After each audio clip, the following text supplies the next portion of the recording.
Well, Planned Parenthood hails its founder, Margaret Sanger, as a hero, and at the same time, it ignores the racism behind her ideals. When it comes to the woman at the heart of the abortion industry, is there a coordinated effort to change, rewrite history? Charlene Aaron explains. As founder of the American Birth Control League, which later became Planned Parenthood, Margaret Sanger was no doubt a controversial figure with disturbing views on eugenics, race, and population control. While some argue she even wanted to exterminate the Black race, others are trying to erase that part of her past. The Mike Wallace Interview. In the eyes of some, Margaret Sanger has been a heroine. In the eyes of others, she's been a destructive force.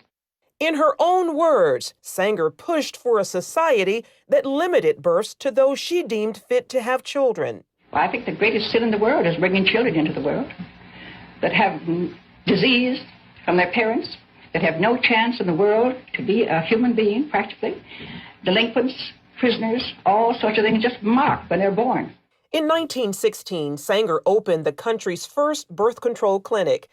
As a member of the American Eugenics Society, she advocated improving the genetic composition of humans through controlled reproduction of different races and classes.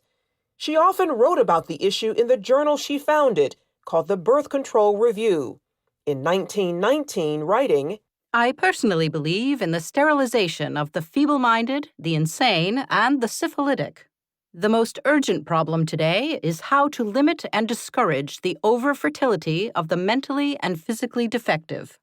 Many point to a 1923 New York Times interview as proof of Sanger's racist motives, in which she referred to people as weeds, saying, It means the release and cultivation of the better racial elements in our society and the gradual suppression, elimination, and eventual extirpation of defective stocks, those human weeds which threaten the blooming of the finest flowers of American civilization.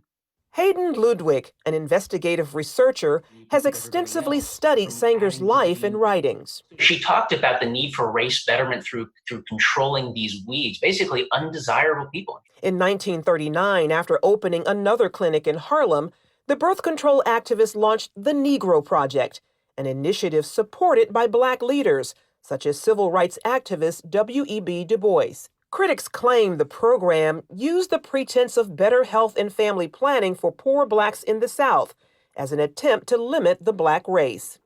Ludwig says some on the left grapple with Sanger's past and how to interpret her legacy. They know when she writes about human weeds, they know that it's repulsive. They know it's disgusting. The left will never abandon Margaret Sanger because if they do, she's the foundation of so many of their views. Sanger once shared her vision for a preferred race at a women's branch of the Ku Klux Klan, writing in her autobiography, Always, to me, any aroused group was a good group. Despite those views, liberals praise Sanger's work while ignoring her history. I admire Margaret Sanger enormously.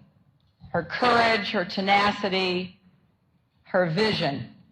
I am really in awe of her. Ryan Baumberger, founder of the Radiance Foundation, says abortion proponents are working to clean up Sanger's past and what she stood for. They have to reinvent her every time they talk about her in order to justify their celebration of her. Former Planned Parenthood director Abby Johnson says those inside the abortion industry are trained to overlook Sanger's racist views. They give you an answer like, well, I mean, yes, Margaret Sanger was a racist, but everybody was a racist back then. You accept it because she is your hero. And she has to be your hero. You cannot question Planned Parenthood. In 1997, Stephen Mosher of the Population Research Institute wrote about the push to repackage Margaret Sanger in the Wall Street Journal. The reason I call it the repackaging of Margaret Sanger is because after the Nazi regime destroyed the legitimacy of eugenics forever, They then went back and said, oh, she was just an early feminist. She was just an early supporter of family planning. No, she wasn't. No, she was a supporter of giving IQ tests to people. She was in favor of using those IQ tests to determine who should be sterilized and who should have children. In a response titled The Demonization of Margaret Sanger, Alexander Sanger, her grandson and president of Planned Parenthood at the time, called Mosher's editorial unfair. In the same piece, Esther Katz, director of NYU's Margaret Sanger Papers Project, claimed evidence revealing Sanger did not rationalize her support for birth control on racist grounds, that she never advocated genocidal policies aimed at racial, ethnic, or religious groups, and that she, in fact, believed access to birth control would benefit, not eliminate minority populations. Dr. Katz turned down our request for an interview, although in this article, the editor as public authority interpreting Margaret Sanger, she wrote, by our current highly sensitized standards, some of her attitudes and statements can be construed as racist, elitist, ethnocentric, and not politically correct. In 1942, Margaret Sanger's American Birth Control League became Planned Parenthood, which has moved to fulfill its founders' goals, helped greatly by the Supreme Court decision in Roe v. Wade. Under the veil of secrecy and deception, 60+ million babies have not been born because they were aborted legally since '73. 1/3 of that population belong to the African American community. A frightening and telling number, given blacks make up only 13% of the U.S. population. Dan Gaynor of the Media Research Center says that Sanger's true mission remains alive and well throughout today's abortion industry. Look at the maps. See where the abortion facilities are. They are near places where people are marginalized, people are poor, people are minority, and that's their target market. Generation after generation, we have built a better world for our daughters. Because of allies in the media and academia, Gaynor also points out how speech from conservatives and others about Sanger's past, Planned Parenthood practices, and abortion is often classified as hate speech. There is nothing as close to a sacrament in the media as abortion. It is a holy writ that abortion is protected. And anybody who comes out against it, any organization, any business, anybody, the media swarm. So does social media. Facebook's new oversight board, and this is really concerning, has 4 co-chairs. And they're going to be the appeals board for content. Well, one of the 4 oversight board is on the board of an pro-abortion group. There's no pro-lifers. They're not there. The problem also exists on many college campuses. I remember at Harvard, they laughed when I was talking about the history of eugenics. And they said, that doesn't matter. Planned Parenthood is not like it was during Margaret Sanger's days. Those who oppose her views say not true and are committed to exposing her past for future generations. Charlene Aaron, CBN News.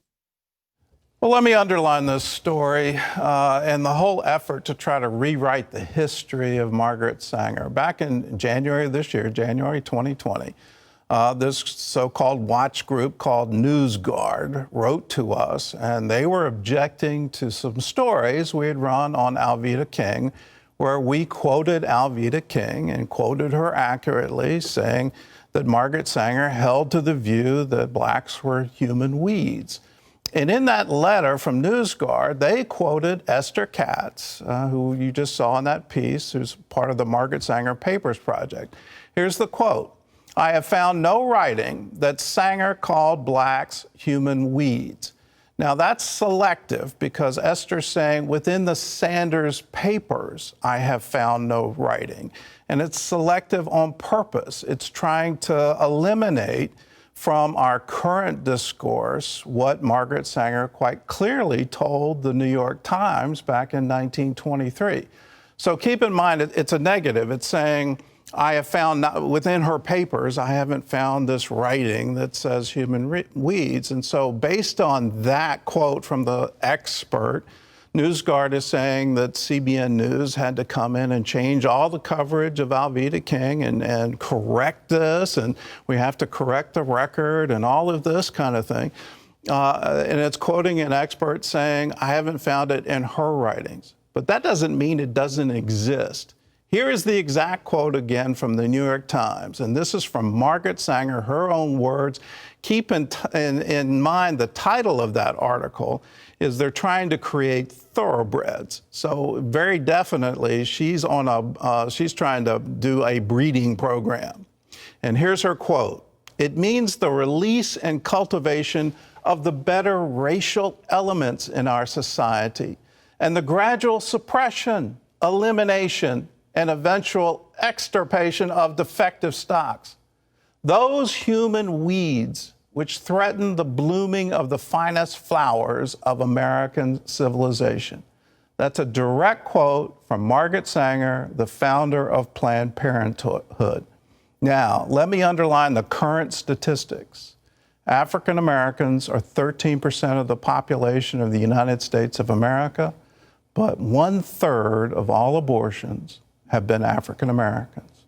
If that's not targeting a particular population and trying to say we need to eliminate this, I don't know what is. We have to look at the statistics, we have to look at the results, and you have to look at the root. And the Bible's quite clear. You know them by their